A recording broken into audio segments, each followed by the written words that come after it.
Gpmg adalah senjata serbaguna dengan banyak tujuan, termasuk sokongan infanteri, boleh digunakan untuk menyokong infanteri dari bipod atau tripod.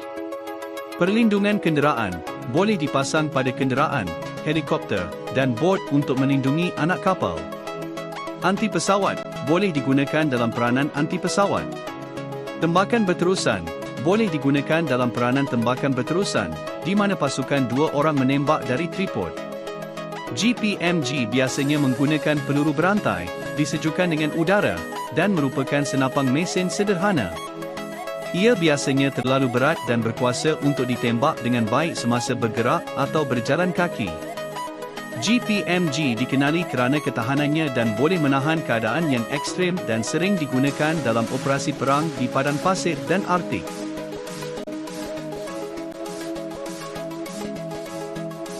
Hey guys, thanks for tuning in to another video on ForgottenWeapons.com. I'm Ian McCollum and I'm here today at DSA taking a look at some of the really cool guns in their reference collection to show to you guys. And today we have the Vector SS77. This is a South African general purpose machine gun that was adopted in 1987 and then sort of adopted again in 1993. We'll get to that in a minute. But the backstory to this is essentially that in the 1970s, South Africa needed a new domestically manufactured machine gun. So the issue was they had a bunch of legacy systems that they were using. They had air-cooled Brownings, mostly 1919 A4s. They had water-cooled Vickers guns still that they converted to 7.62 They had leftover World War II Bren guns that they converted to 7.62 NATO. And they did also have FN mags. And the FN mag is an outstanding general-purpose machine gun.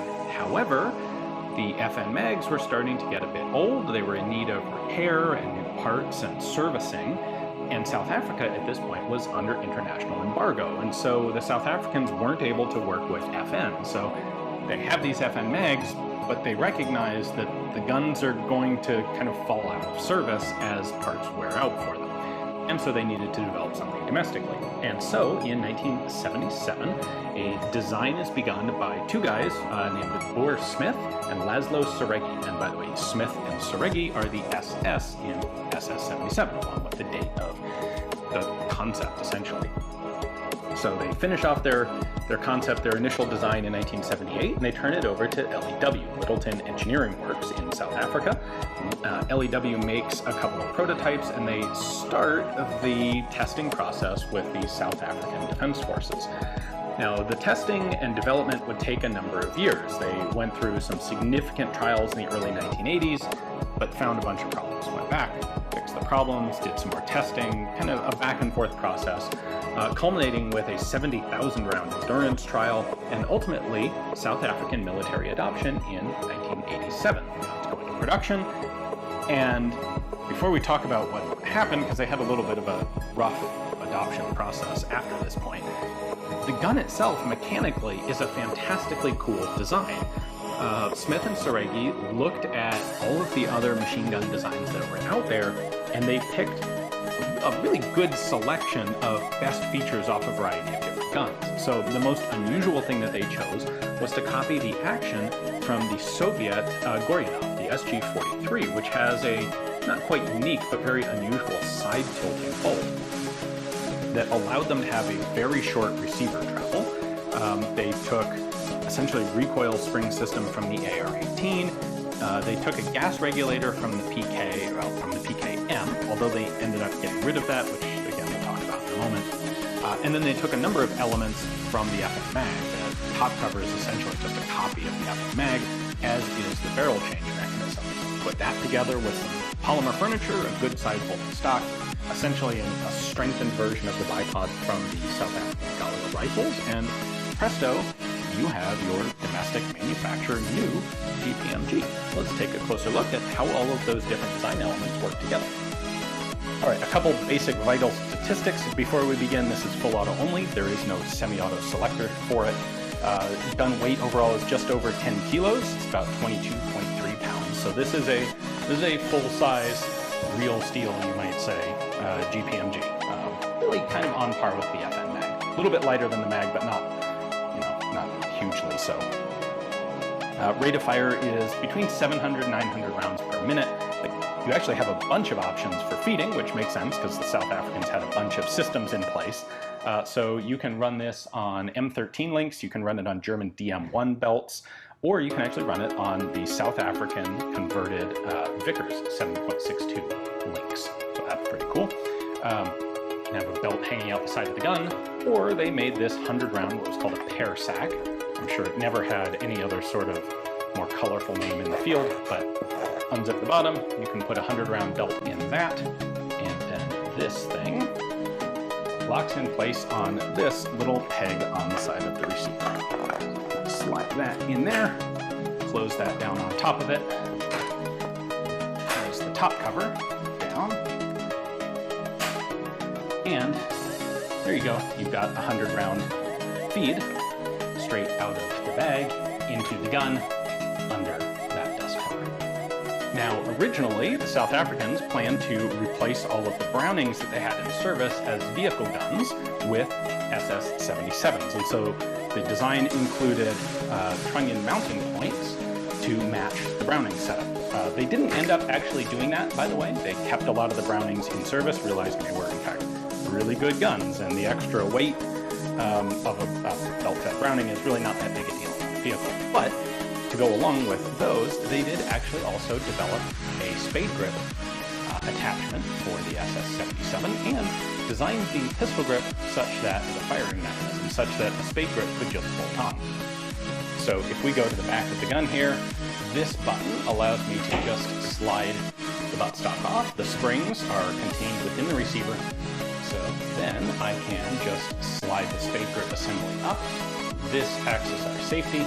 Lift that up, and when I push that thumb trigger in, it's going to push this plunger, which is going to go through this tube and essentially duplicate the function of the trigger. So in order to install it, I actually have to lift that safety up, which allows this to retract just enough that it can slide on there, and then I put it back in position. That plunger goes right into the back of the trigger assembly. And presto, you have an SS-77 ready for vehicular mount with spade grips. All right, before we go further into disassembly, there are a couple other features that I want to show you. One of them is the bipod. This is a Galil-style bipod. It locks into a Galil-style handguard there. Lift it up. Those legs come apart. And you have a bipod that gives you a little bit of rotation. No flex forward and back. It's simplistic but effective. The legs are a little bit heavier, stronger than the bipod on the Galil, and the feet pads are significantly larger to help it keep above ground. The muzzle device here is essentially copied from the R1 FAL. You've got 4 sets of vent holes and compensator there. You've got a front post with a flip-up night sight. Take that down, and you've got a round front sight post. The whole thing can be adjusted left to right to set your windage. Originally, these had PKM style 3-position gas regulators. This particular one does not, and I'll touch on that later in the video. And if I don't want it anymore, I can remove the bipod by pressing in on that lever and just popping the bipod off the front of the gun. There's no semi-auto position, it's just a full auto trigger with a safety right there that locks the trigger.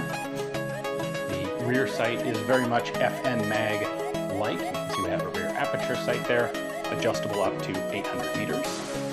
There are dust covers on everything, so there's a dust cover on the link ejection port.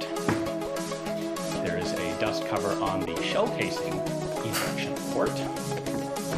And there is a dust cover on the belt feed opening. So the South Africans had experience in lots of very sandy, windy, dusty environments, and they recognized the benefits of dust covers. Barrel removal is essentially just copied from the FN mag, so I'm just going to push in this lock button, rotate the handle upward, and the barrel slides right out. Unlike the mag and the PK and most of the other Gpmgs out there, the gas piston is not directly connected to the bolt carrier. So I have this little spring patch there. If I push that in, I can just remove the gas piston. Now, the fun part is the back end. So the top cover pops up, By the way, you can see on the feed tray here we have a couple stop positions milled in. These are there to help prevent the belt from sliding backwards, and they're set for the different pitch rates, different pitch lengths of the different belts that the gun can be used with. So the pitch is the distance between cartridges in the belt. And so this could be used with a wide variety, some that are very tight and some that are very loose. Anyway, spring-loaded feed tray there, and you can see we now have, well, I'll tell you what, let me take off the top cover. We have one pin right there that holds the top cover in place, so take that pin off. There we go, there is our top cover and feed tray assembly, all hooked together straight off an FN mag, which is in turn basically a copy of the German MG42. And I can also take off the firing group. We have, again, one pin right there. Pull that pin out, and voila, the firing grip. The grip assembly and fire control parts come off. So just a very simple pull trigger drops here. And as you saw earlier, you can also push in on this plunger, and that will drop this here. Our safety there also lifts up a pair of lug, or a lug here in the front, so that if the bolt is forward, engaging the safety prevents the bolt from being cycled. All right, now we have the actual action, and you can see this is slightly asymmetric. There's a lot more material over here, including this separate component right there. That is the locking shoulder, because when the bolt locks right there, it actually pivots into the left side of the receiver. So this is unlocked, traveling, and hammed into the side of the receiver and locks in place. This is a system that was taken, copied from the Soviet Goryanov light machine guns, or Goryanov general purpose machine guns of World War II. The spring system, spring retention, is also really cool. So this is the back of the recoil spring guide, and this plate actually locks onto the two recoil springs and holds them in the gun. So if I'm going to hold that spring in, I'm going to take this plate and just lift it up like that, and you can see these round cutouts at the bottom, and now I can pull the springs. Very AR-18-like, pair of guide rods, pair of springs, and they just come out the back of the gun. This plate is captive right there. You can see there's a pin through the receiver up here and a slot that it rides in. So you can lift it up, but you can't lose it. And as long as the plate is down, the bolt won't come far enough back to come out of the gun. But if I lift this plate up and out, now the bolt comes back just a little bit further, and I can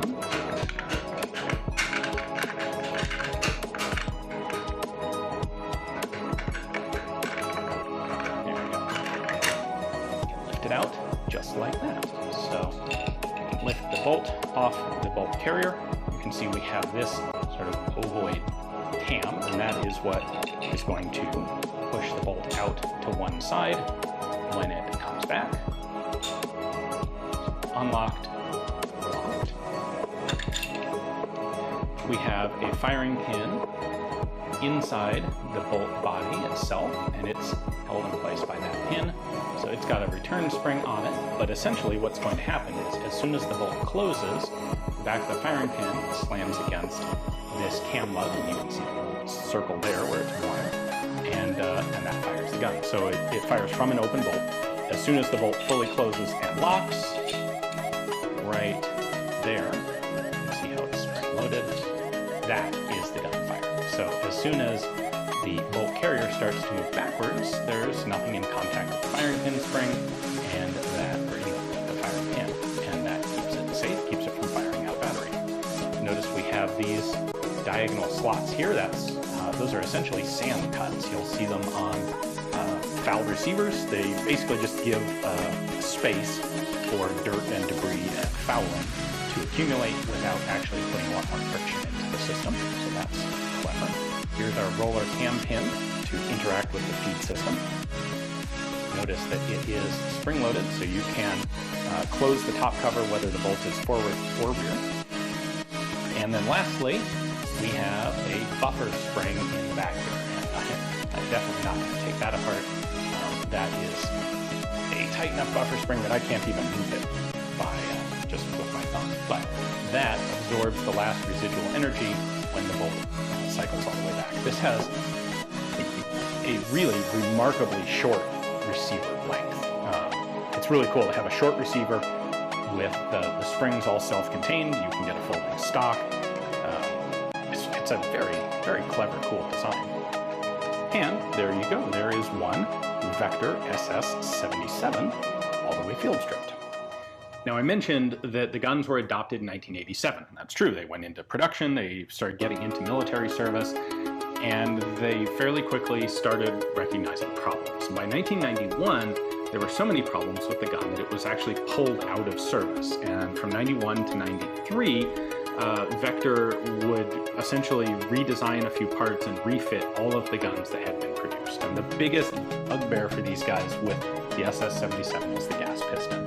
They just seem to have endless rounds of problems with the gas piston. So eventually they would develop a strengthened, upgraded gas piston that went into the guns. By 1993, most of the problems seemed to have worked out.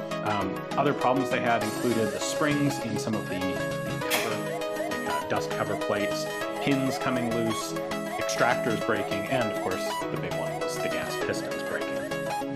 So by 93 they've got all the problems sorted out. The gun is readopted back into service, and in 1994 the second production run begins. And this gun is off of that second production run. So at that point they made a number of simplifications based on field experience, essentially. One was with the gas regulators. They realized the difference in functionality, the difference in rate of fire with the different gas selector settings was really kind of negligible, wasn't really important, and so they just deleted it. Like, we can get rid of a bunch of parts and a bunch of manufacturing costs, simplify the gun by just deleting the gas regulator. So the second production guns, like this one, just have a single preset gas system setting. The early guns had a fluted barrel. They got rid of that. They just went to a smaller profile, smooth barrel, faster to make, about the same weight overall. Again, just simpler. And lastly, they slightly simplified the muzzle device by omitting the internal threading for blank firing adapters. Apparently they realized they just didn't ever do any blank fire training with these guns, so why bother including them? So those went away. About this same time, in 1992, production of the Mini SS machine gun begins. That was a version of this gun scaled down to 5.56, and I actually have a previous video on that design, so I'll link to that here at the end of this one in case you're interested in checking out the mini-me version of Smith & Suragi's machine gun. So big thanks to DSA for giving me access to this one to take a look at. There are very few of these in the US, and they aren't really around that many other places in the world because, of course, South Africa was under under economic embargo while these guns were being manufactured, so they never really saw that much of an export market, which is, for the gun, unfortunate, because this is a very, very mechanically cool gun. Hopefully you guys enjoyed the video. Thanks for watching.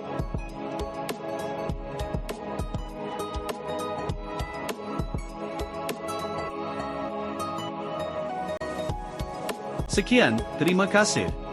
Like, share dan subscribe.